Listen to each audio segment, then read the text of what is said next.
ओम श्री धन्वंतरी नमः।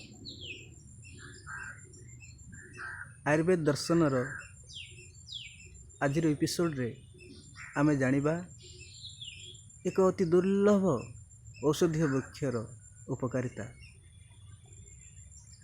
जहाँ संस्कृत रे हरसिंगा एवं हिंदी रे पारिजात बोली कहा जाए।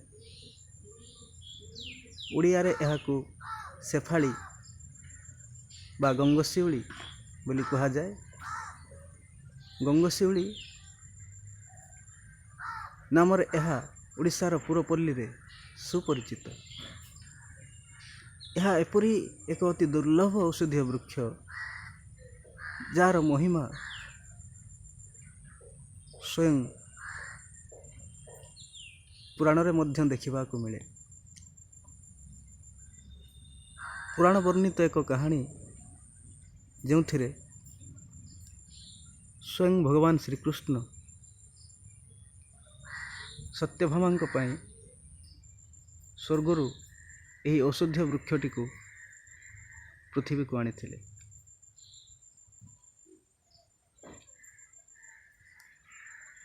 तेणु यार नाम पारिजात मध्य।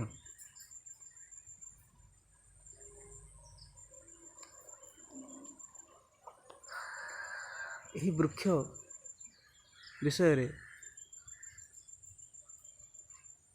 उड़िया कवि अनेक कविता मध्य लिखिछन्ति।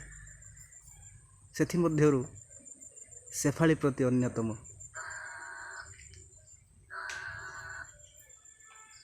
केउ दूर तरुबरे फुटिअछु गोपने, भुरु भुरु गंध तोर भासिया से पवने। बातायन पासे बसी चाहे नवोदित शशि,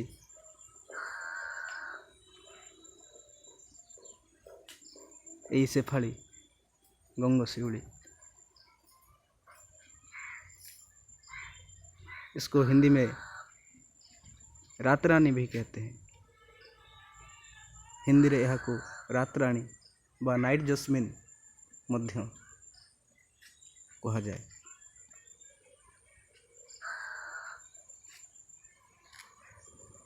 यार पत्र देखा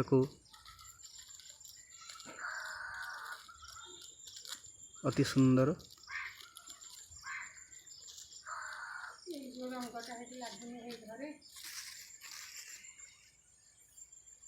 तल भाग साधारणतः मसृण एवं खदड़िया लगे हाथ को। आज जानिबा यही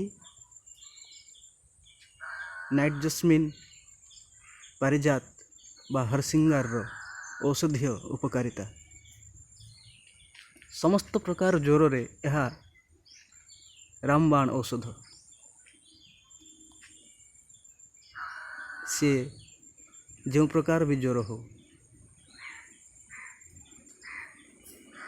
बात जनित पित्त जनित बा कफ जनित, साधारण ज्वर ठार आरंभ करी टाइफॉइड मलेरिया डेंगू पर्यंत समस्त ज्वर रे यह अत्यंत लाभदायक औषध। यह एक सुंदर दिव्य औषधीय वृक्ष।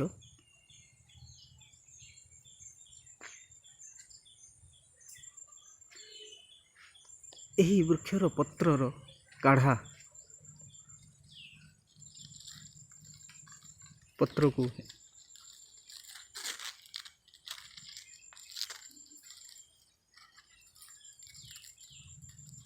छेची एथिरे 4-5टी गोलमरीच मिसाई जदि यार काढ़ा बनै बा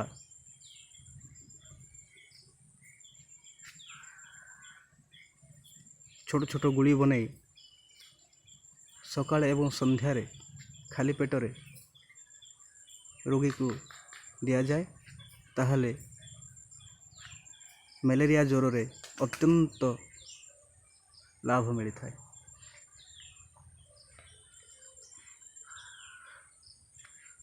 ସମସ୍ତ ପ୍ରକାର ଜ୍ୱର ପାଇଁ ତ ଏହା ଅତ୍ୟନ୍ତ ଲାଭଦାୟକ। ତା ସହିତ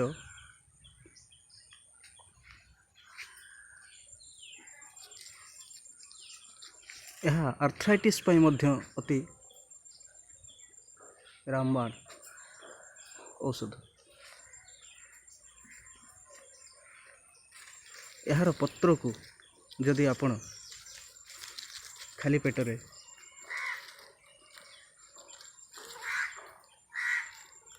ଛେଚି ବାଟି ଗୁଳା ବନେଇ ସେବନ କରିପାରିବେ, ଅଥବା କାଢ଼ା ବନେଇ ଯଦି ସେବନ କରନ୍ତି ତାହେଲେ ସମସ୍ତ ପ୍ରକାର ଆର୍ଥ୍ରାଇଟିସ୍, ଗଠିଆ,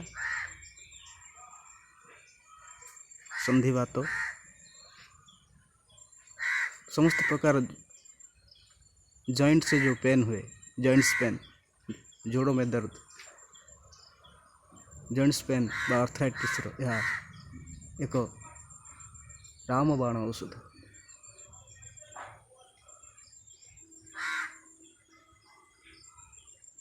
किछि दिन यार सेवन करने द्वारा आर्थराइटिस रे अत्यंत लाभ मिलता है। समस्त प्रकार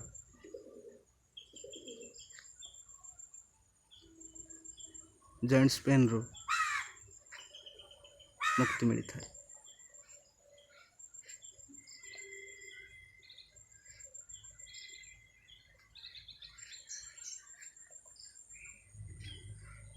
यार फूल श्वेत रंगर,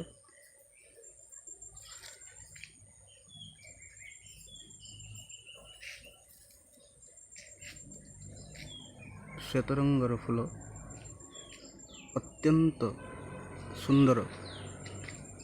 साधारणतः यह रात्रि रे फुटी थाए एवं सकाळ हेबा मात्रे यह झड़ी जाई थाए। तेणी केही यहाँ को रातराणी बा नाइट जस्मिन बोली मध्य कही थांते।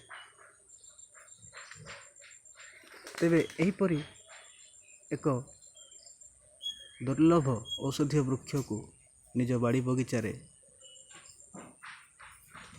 अवश्य लगांतु, जहाद्वारा निजर तथा अन्य मानकर सेवारे यह आसीपारे। आज एतिकी।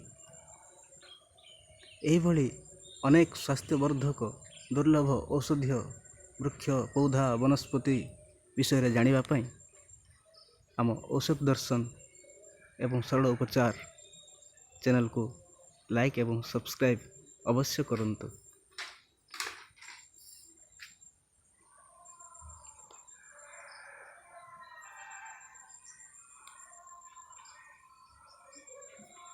जय जगन्नाथ।